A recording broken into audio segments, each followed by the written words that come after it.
Hello, everyone. After understanding the role of service failures and service recovery in services design, we can say that most significant part here is to understand and respond to customer feedback. So, in this session, let's evaluate the significance of customer feedback for continuous improvement in services. As Charles Darwin quoted, it is not the strongest of the species that survive, nor the most intelligent ones, but the one most responsive to change. And that is where customer feedback is important when it comes to services. The services provider should be able to respond to any type of feedback that is coming from the services consumers. So, what is customer feedback? Customer feedback refers to the valuable information and insights provided by your customers about their experiences with product, service, or brand. It encompasses opinions, suggestions, and criticisms shared by customers based on their interactions and transactions. Customer feedback plays a dynamic and pivotal role in shaping the success and growth of businesses or service providers. It serves as a two-way communication channel, fostering a direct connection between the service provider and its customers. Let's now have a look at the dynamic role of customer feedback in services. Feedback is important in multiple ways when it comes to services. Number one here is as an improvement catalyst. Feedback acts as a catalyst for continuous improvement, guiding businesses or service providers in refining their offerings based on real customer experiences. Secondly, designing customer centric decision making abilities with the service provider. Customer feedback empowers service provider to make customer centric decisions by understanding preferences, expectations, and pain points. Next, with respect to enhancing customer satisfaction, by addressing concerns and incorporating positive feedback, service providers can enhance overall customer satisfaction and loyalty. Coming to competitive edge, utilizing customer feedback strategically can provide a services firm a competitive edge, allowing them to stay ahead in the market. And finally, relationship building, wherein actively seeking and responding to customer feedback builds trust, strengthens customer relationship, and fosters a sense of collaboration. Let's understand why it is important to have customer feedback when it comes to service development. First point here is enhancing customer satisfaction and loyalty. Customer feedback serves as a direct reflection of their satisfaction levels. Positive feedback highlights aspects of the service that customers appreciate, contributing to positive customer experience. Whereas addressing negative feedback ensures that customer concerns are acknowledged and resolved, leading to increased satisfaction and loyalty. For example, a hotel regularly collects feedback from guests.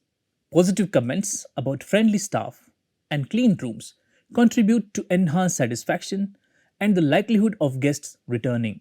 Secondly, identification of areas for improvements. Customer feedback act as valuable tool for pinpointing areas that require improvement or immediate attention.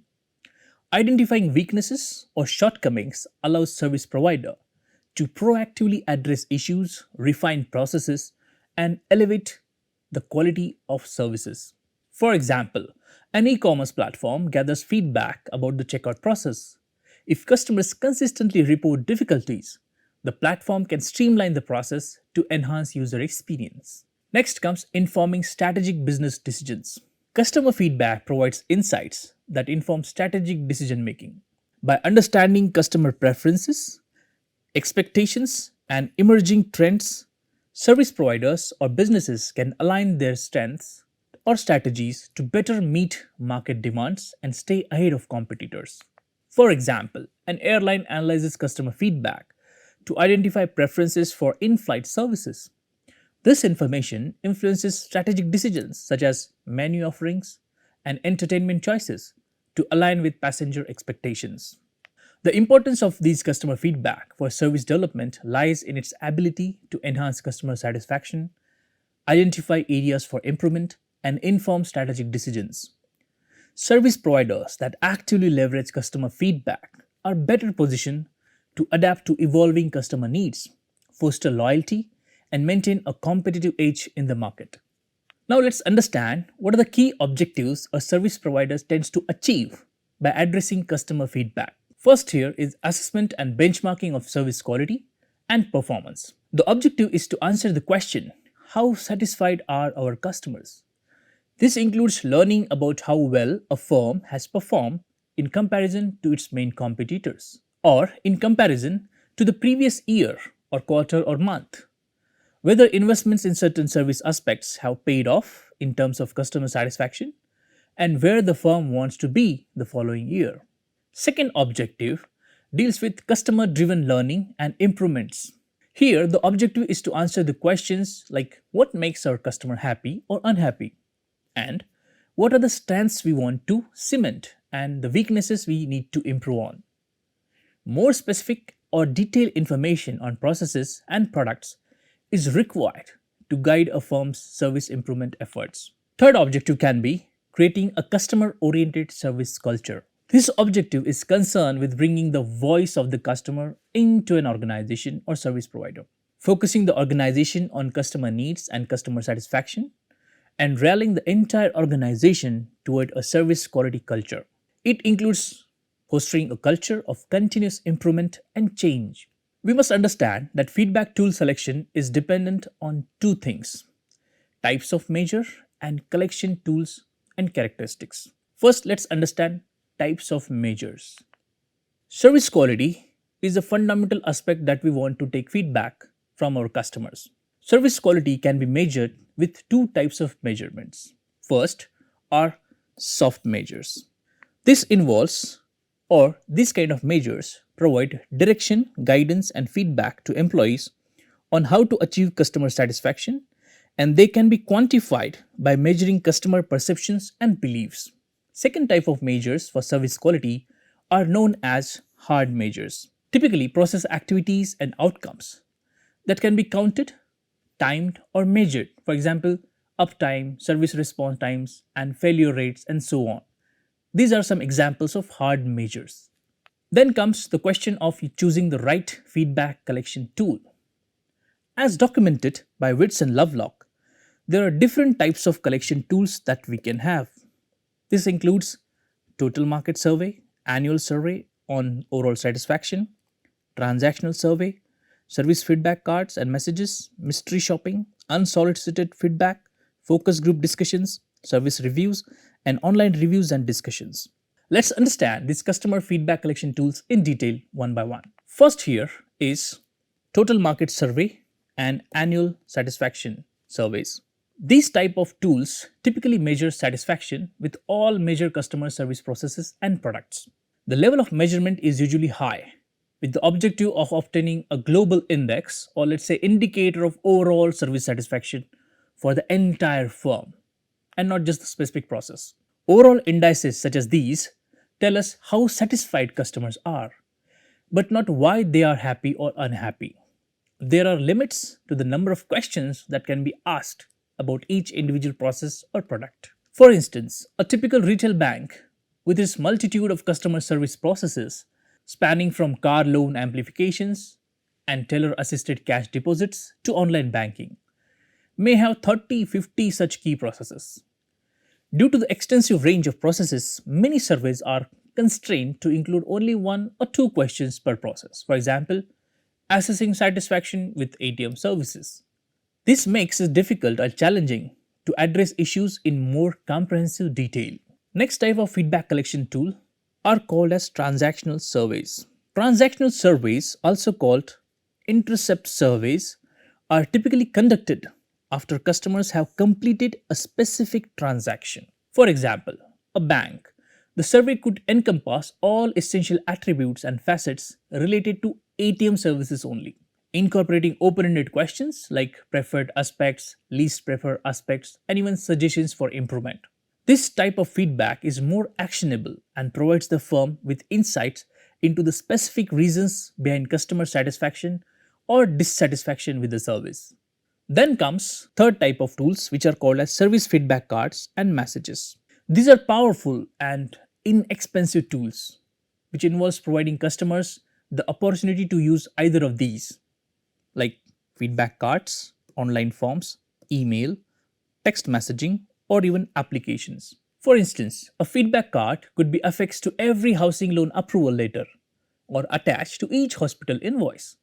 These cards serve as a valuable indicators of process quality and provide specific feedback on aspects that are effective and areas may need improvement. Next comes mystery shopping. Service businesses often use mystery shoppers to determine whether the frontline staff displays desired behaviors or not. Banks, retailers, car rental firms, and hotels are among the industries making active use of mystery shoppers. Mystery shopping provides highly actionable and in depth insights for coaching, training, and even performance evaluation for the service employees. As an illustration, let's say the central reservation offices of an international hotel chain might engage a research agency to conduct a comprehensive monthly mystery shopping survey or mystery caller survey. This survey aimed to evaluate proficiency of individual associates in the context of phone sales process. Specific actions such as appropriately presenting various products, engaging in upselling and even cross selling, and successfully concluding the transaction are quantified. Additionally, the survey scrutinizes the quality of the phone interaction, assessing the dimension like a warm and friendly greeting and establishing a rapport with the caller. Next type of customer feedback collection tool involves unsolicited feedback systems. For example, this includes customer complaints, compliments, and even suggestions. So remember that service providers are not specifically or explicitly asking for this kind of feedback. These are additionally coming from the customers who are using or consuming those services. Like feedback cards, unsolicited feedback is not a reliable measure of overall customer satisfaction, but it is a good source of ideas for improvement. If the main objective of collecting feedback is to get ideas on what to improve, rather than for benchmarking and for assessing stuff, these are the best options. Next comes focus group discussions or FGDs and service reviews. These tools give specific insights on potential service improvements and ideas. Focus groups are organized by key customer segments or user groups to drill down on the needs of these particular users. Service reviews, on the other hand, are in depth, one on one interviews that are usually conducted once a year with a firm's most valuable customers to get their feedback. And then comes online reviews and discussions. User generated content and data can increasingly provide rich insights into the quality perceptions of a firm and its competitors. They also show how these comparisons vary over time at an increasingly granular attribute and temporal level. For example, sentiment analysis of postings and automated text processing often allow real time insights into changes in consumer perceptions. Selecting appropriate feedback tools from whatever we have discussed and gathering customer feedback becomes futile if the company or service provider cannot disseminate the information to the relevant stakeholders and initiate actions. Therefore, to foster continuous improvement in services and knowledge acquisition, a reporting system must be effectively communicate feedback and it analyzes to frontline staff, process owners, branch or department managers, and even top management. So now let's understand how to map the reporting tools with respect to the levels of this management. This particular figure provides an overview on the types of information that should go to different key stakeholders in the organization. It also illustrates how the different tools complement each other.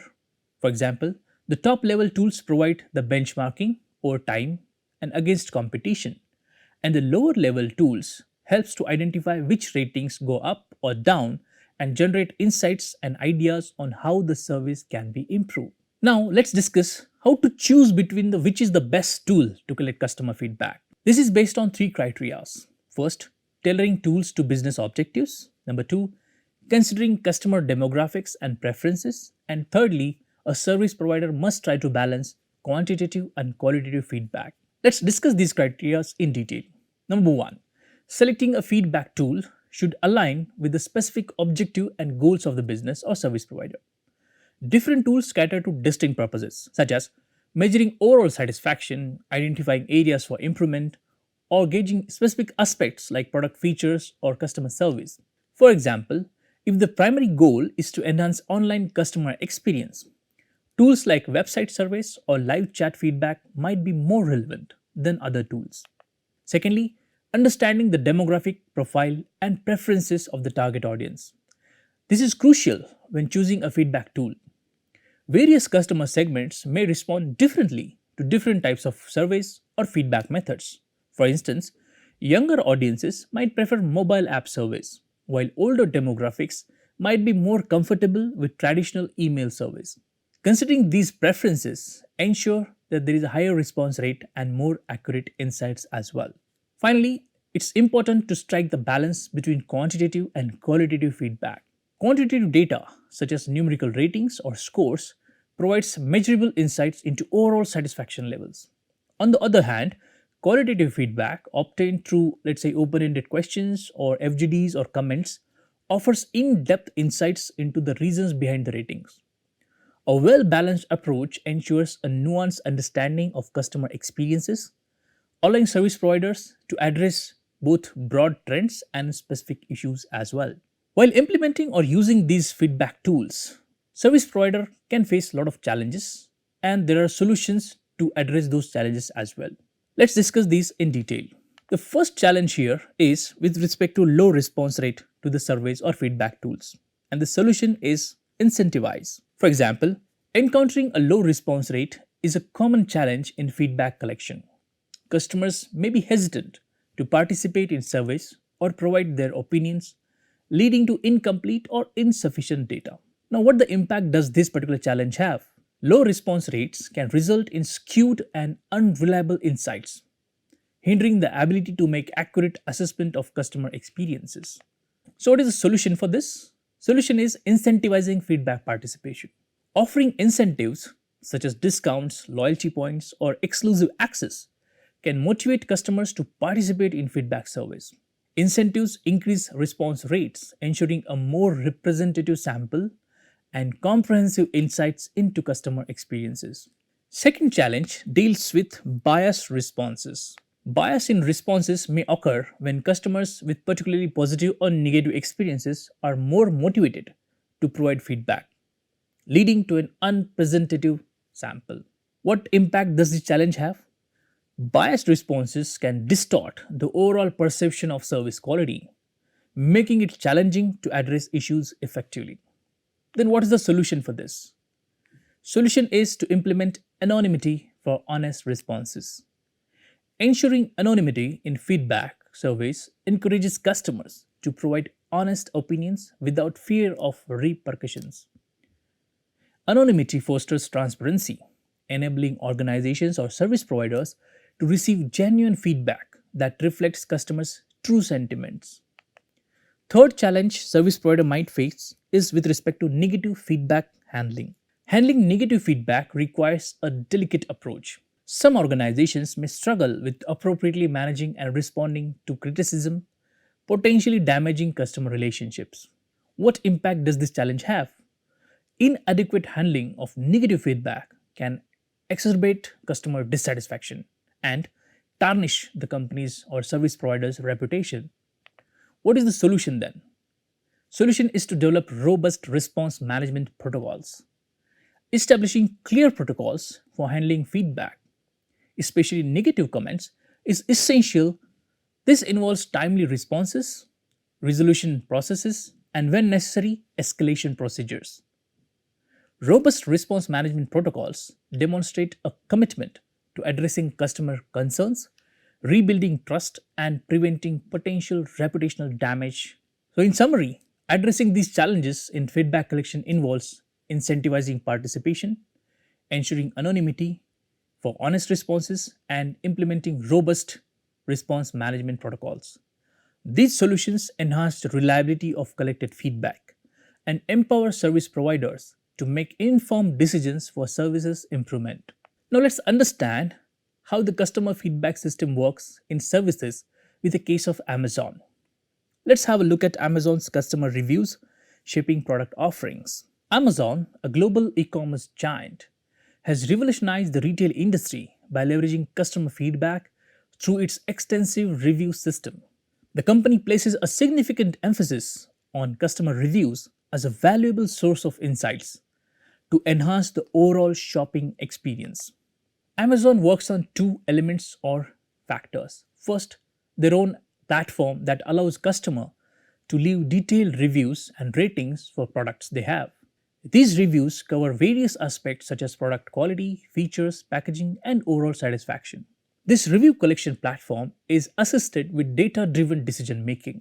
Amazon systematically collects and analyzes the vast amount of customer feedback received daily. This data driven approach enables the company, Amazon, to identify trends, preferences, and areas for improvement.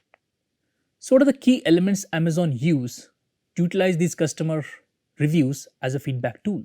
First is identifying popular products. Positive customer reviews often highlight products that resonate well with the buyers. Amazon then uses this type of information to identify popular products in different categories. Second, product development and innovation. Amazon's product development teams closely monitor customer feedback to understand what customers appreciate and what improvements they desire. This feedback informs the development of new features and the introduction of innovative products. Then comes customer centric improvements. Negative reviews are equally valuable as they point out shortcomings or issues with existing product or services. Amazon takes a customer centric approach by actively addressing these concerns as well, making improvements and sometimes even discontinuing or reimagining products based on this particular customer feedback. Finally, enhancing user experience. Customer reviews play a crucial role in enhancing the overall user experience on Amazon. They provide valuable information for potential buyers, aiding in making informed purchase decisions. So, by implementing this customer feedback tool in terms of online reviews, what did Amazon achieve? What are the results of this particular process? First result is a diverse product portfolio. Amazon's ability to listen to customer feedback has contributed to a diverse product portfolio. The company introduces new products and continuously improve existing ones, aligning with changing customer preferences. Secondly, increase customer trust. The transparency of customer reviews fosters trust among shoppers.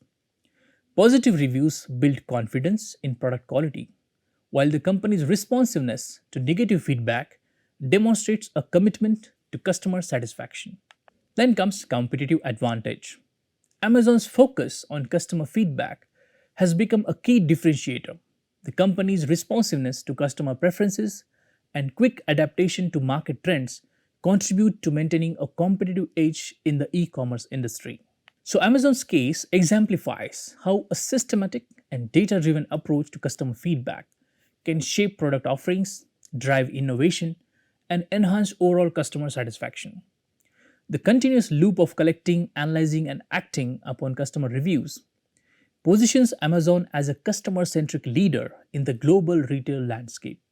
So, how customer improvement in services is based on customer feedback? First, here is iterative product and service enhancements. Continuous improvement begins with the systematic analysis of customer feedback, enabling service providers to identify areas for enhancement. Service providers iteratively refine their product or services based on customer insights, addressing both positive feedback and areas that require attention. For instance, if an e commerce platform receives feedback about the checkout process being cumbersome, iterative enhancements may include a streamlined interface, clearer instructions, or even additional payment options. This iterative approach ensures that the customer experience is dynamic and evolving aspect of the business. Second factor that drives continuous improvement in services involves operational changes informed by customer insights. Customer feedback often sheds light on operational inefficiencies or pain points in service delivery.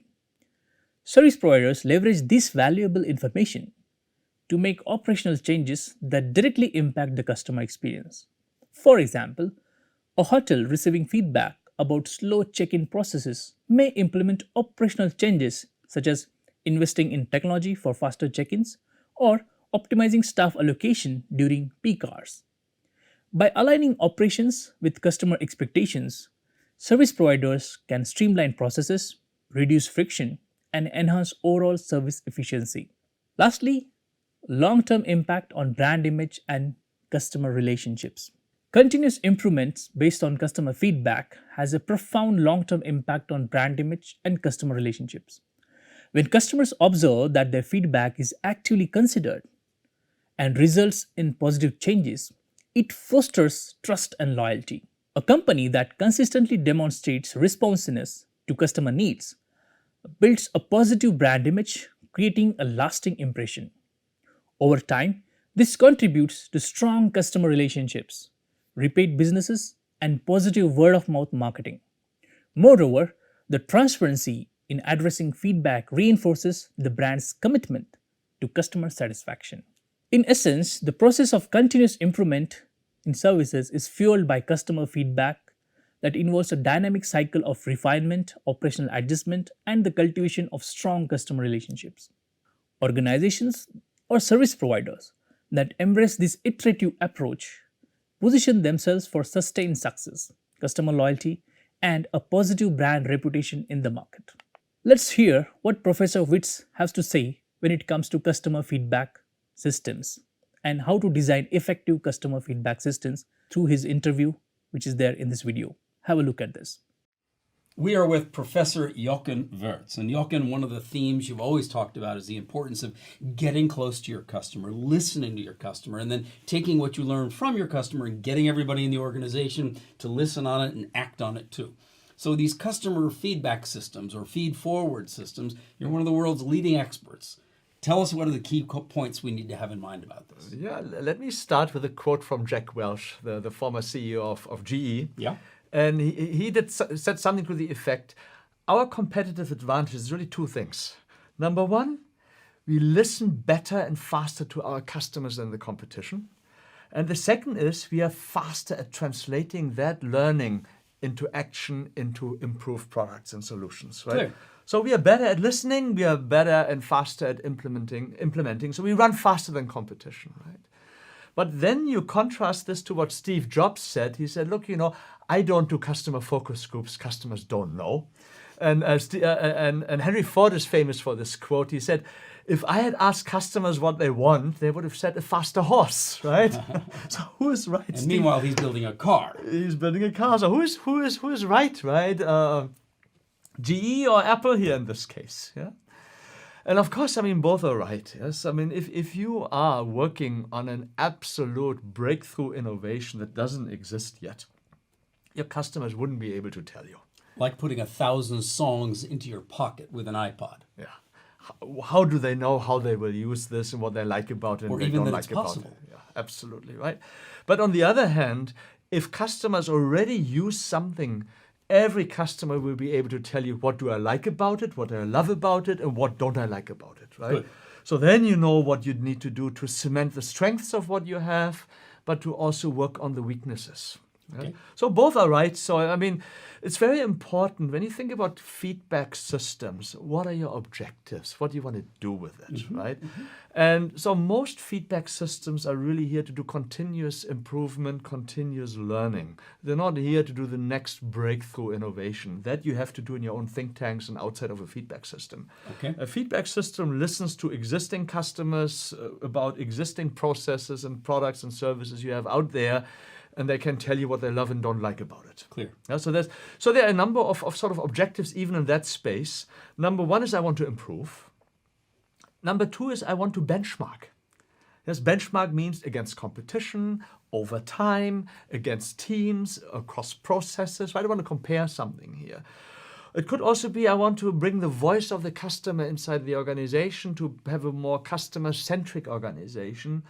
And another one would be, hey, I want to use feedback to drive continuous change, so I build a culture of change and innovation and improvement that's there all the time. Around listening to what it is our customers are saying, feeling, and sharing with us. Yeah.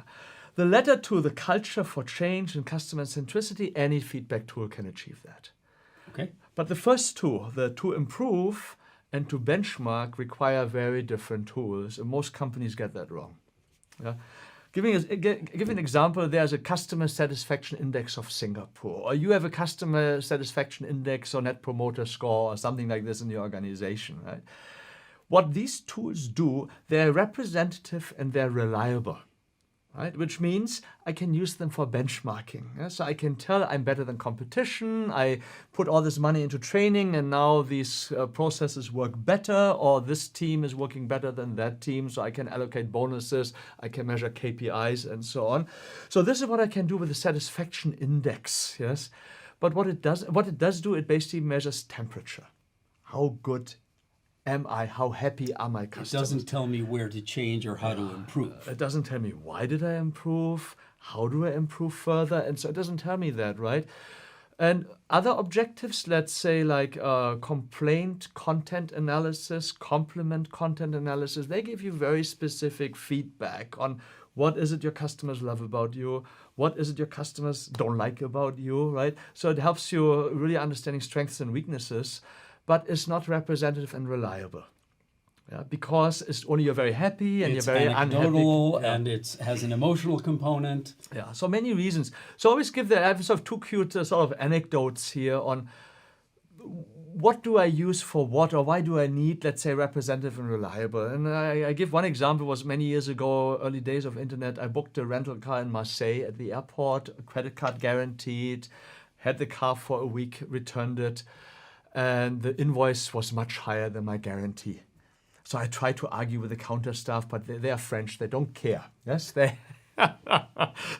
So, but what happened, I mean, I found out later, is that Marseille, I never take insurance, theft insurance for a car because I park the car in the hotel.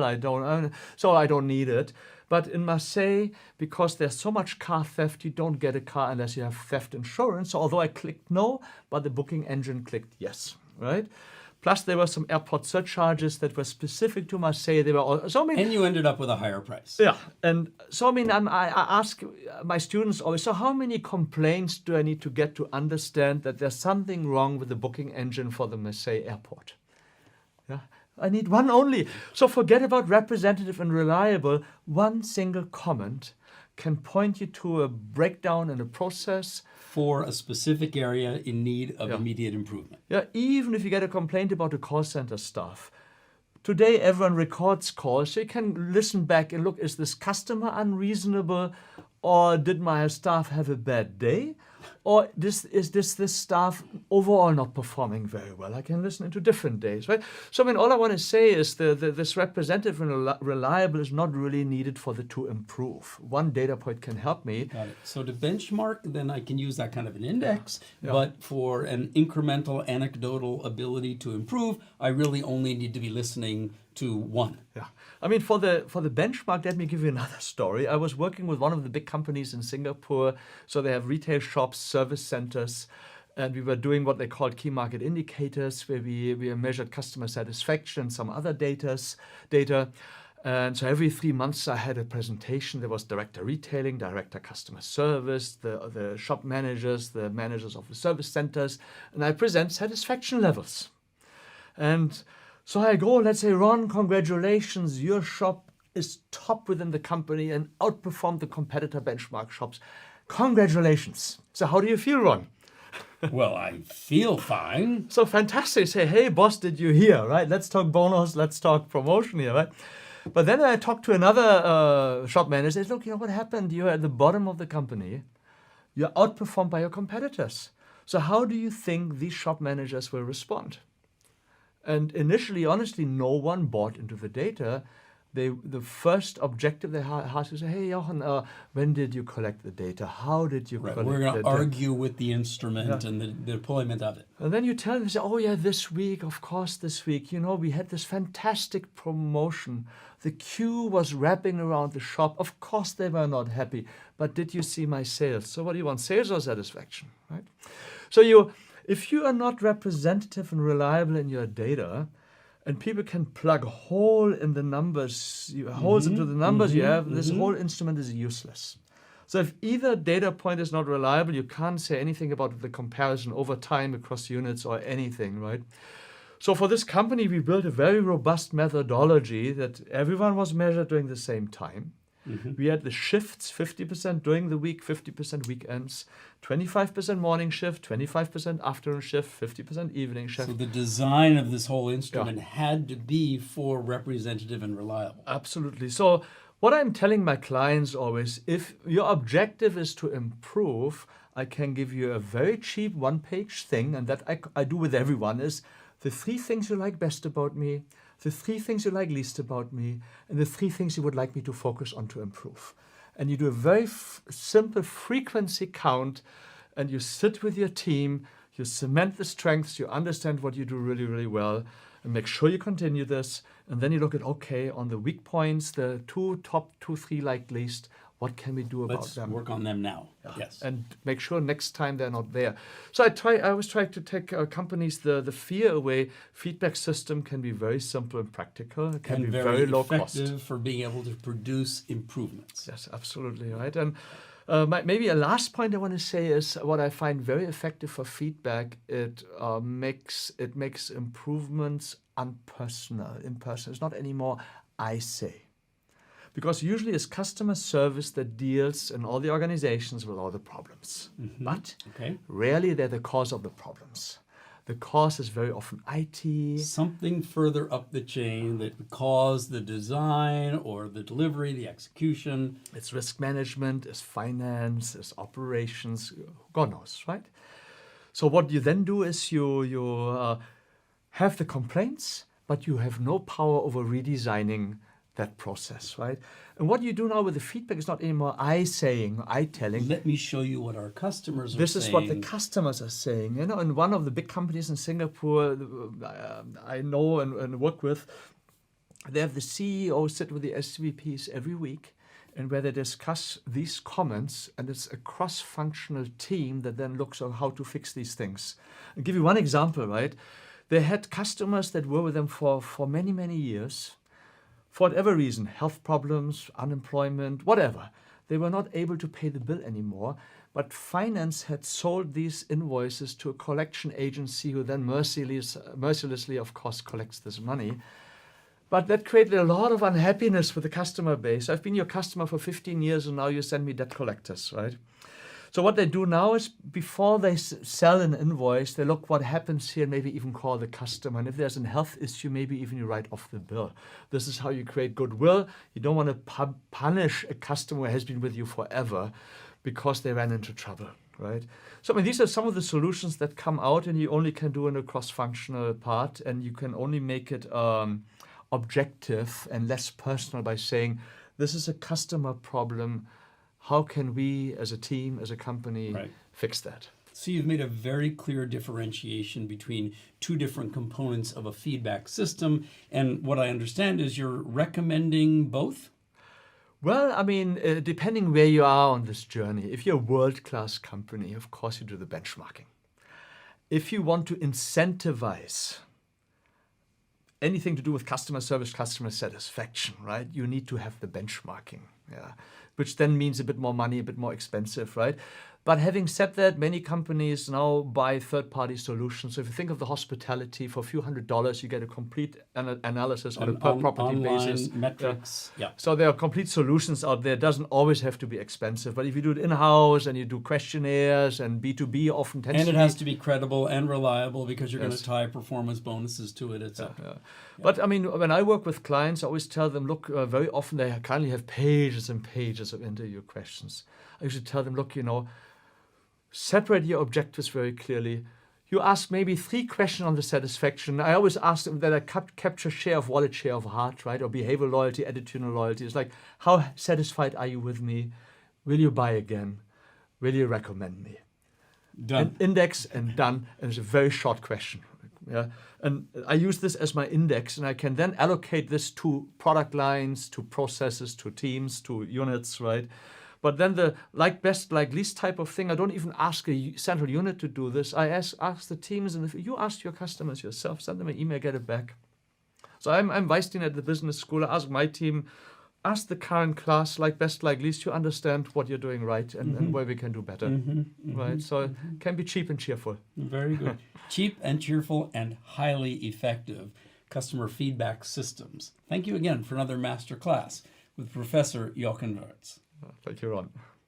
With that, we conclude that we tried to evaluate the significance of customer feedback tools for continuous improvement in services, and customer feedback plays crucial role in driving success for all service providers. Thank you.